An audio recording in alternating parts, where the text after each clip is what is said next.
Hey folks, here at What's the Scuttlebutt podcast, your favorite World War II based podcast, Don, Jeff, and I have come up with some cool ideas on how to provide some things for our loyal listeners. One of those is going to be these autographed M1 Garand inbox. Stay tuned for details on how to get one, and keep listening to WTSP, and tell your friends about us too.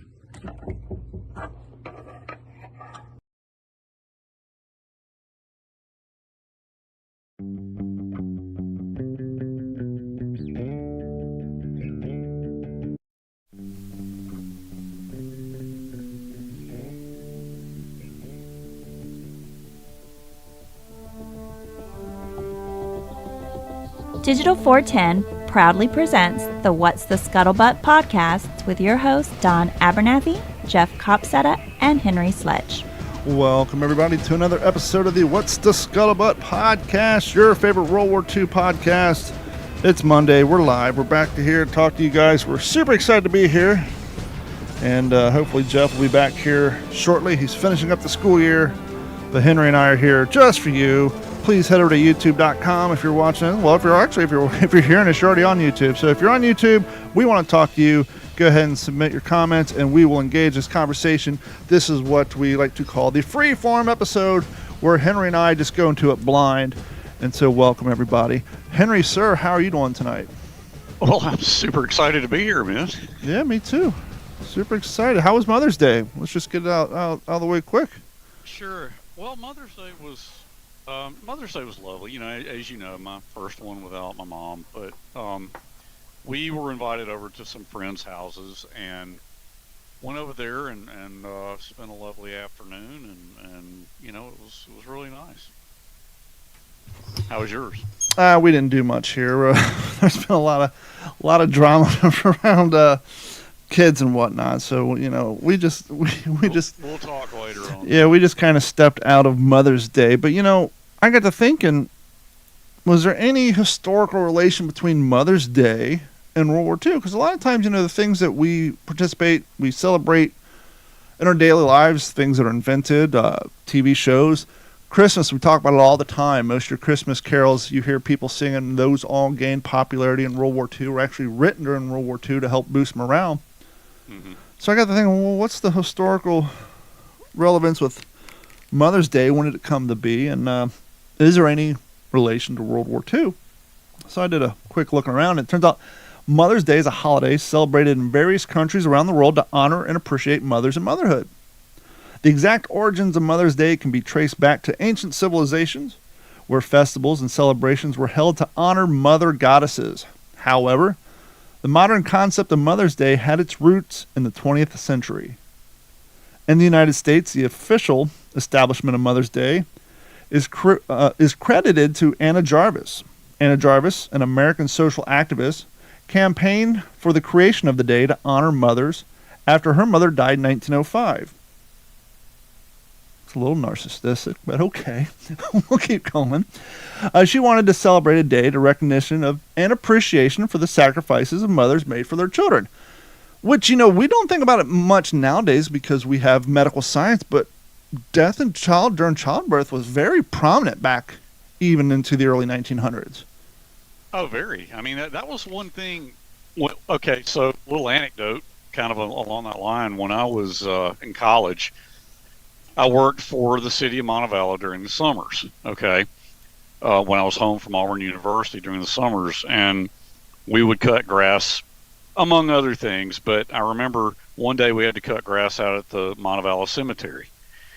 And I remember coming home that night, and, you know, when you're out there pushing a lawnmower and it's 95 degrees, I mean, what are you going to do? You're going to amuse yourself any way you can. And I remember I would see, you know, I would always read the headstones. And, I mean, of course, the ones who were obviously veterans. Now, we're talking, Don, I mean, we're talking 1985 here. So, I mean, God, think about how many World War II veterans are still with us. But, I mean, I just kind of noticed everybody's headstone that I went past with a lawnmower. But I remember that night going home and commenting to my mom how many I saw of just like super young children. And they were all 1900 to 1901, you know, 1921 to 1922. And that just made such an impression on me. And I made that comment to my mom, and she said, early child death in the early 1900s, she said, it was so common. Mm-hmm. Not to mention, you know, it's going to sound, and it is, it's going to sound, and it is taboo by today's standards, but let's not forget that, you know, during the World War II, when Social Security Administration came to play, Social Security kicked in at 65 because, you know, the average life expectancy was like 70, 80-ish. Right. And prior to that, back in the 1900s, life expectancy was 40, 50, 60. Yeah. So that meant middle age was about 20, 17. And so it was not uncommon for women to get married off at 12, 13, 14, 15 years of age. Mm-hmm. And so then when you're looking at these headstones, like you're saying, and you're doing the math, like there's a lot of women dying at 15, 16. They're dying during childbirth because we didn't have the technology. So not only, and as you're saying, you know, it's so common to hear, you know, farmers, you know, I was born in 1907, you know, I was the fifth child, and my older brother died of polio. The other one had, you know, scoliosis, you know, and it was not uncommon to lose 3 or 4 siblings to just quote unquote natural causes. So several years ago, this was back when my wife's dad was still with us. I want to say this was Thanksgiving of 2017. We went over to South Carolina to the tobacco country where her dad came from originally. Great little bucolic rural farm town. And I remember we walked from her aunt's house, her Aunt Sybil's house, right down this country road to the church where their family had gone for generations. And Jack was with us, you know, it's Andrea and me, and Jack was probably, he would have been 8, I guess, at that time.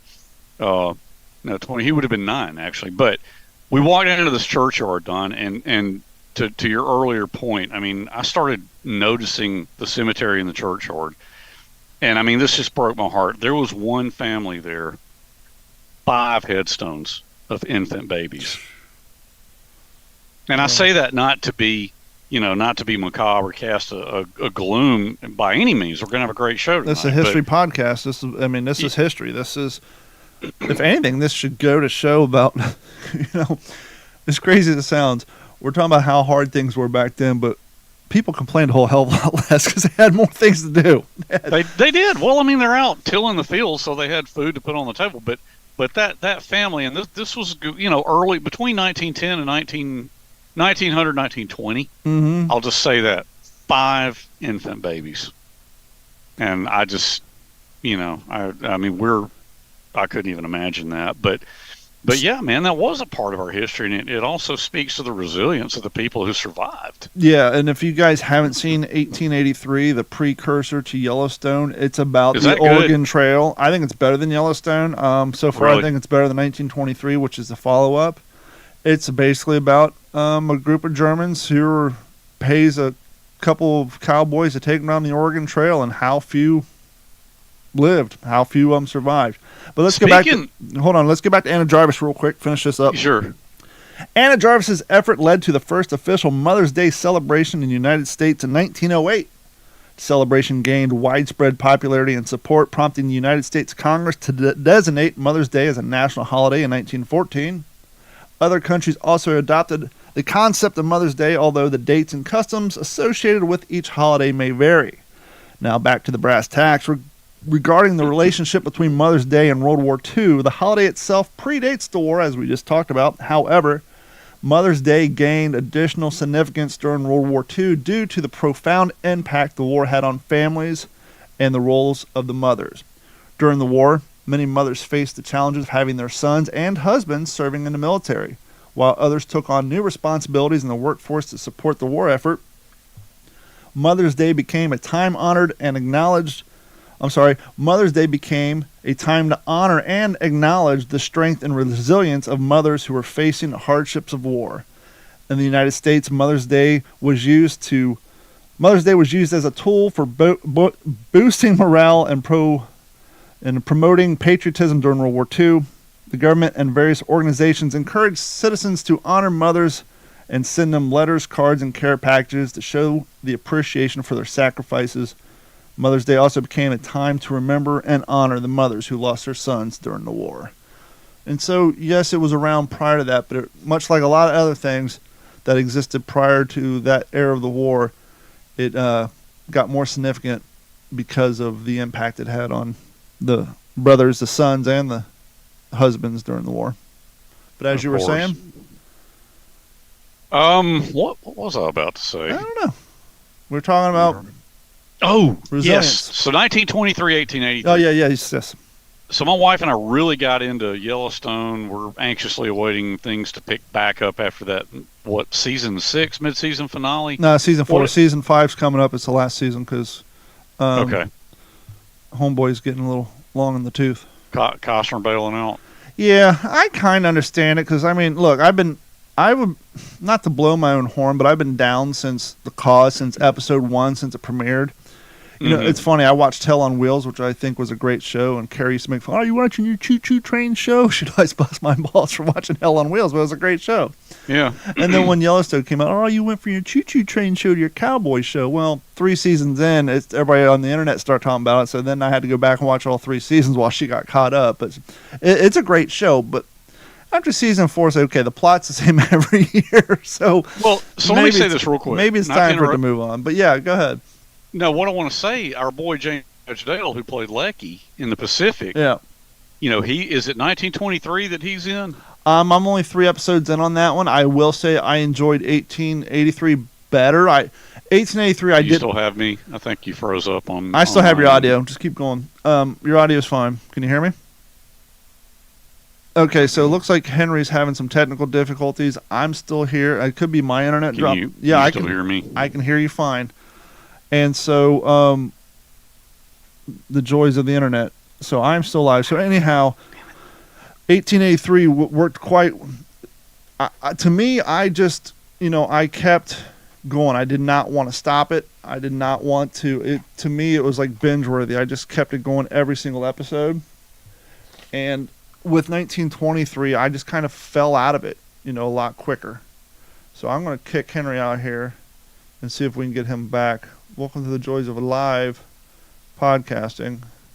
So I'm going to kick Henry out of here and see if... Oh, what's this? So, yeah.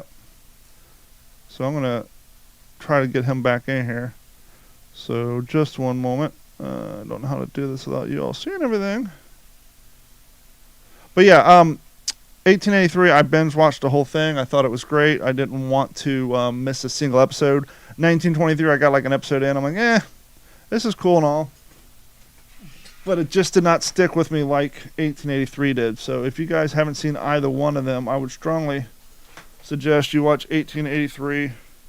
And then 1923, you can choose and decide what you want to do with that one.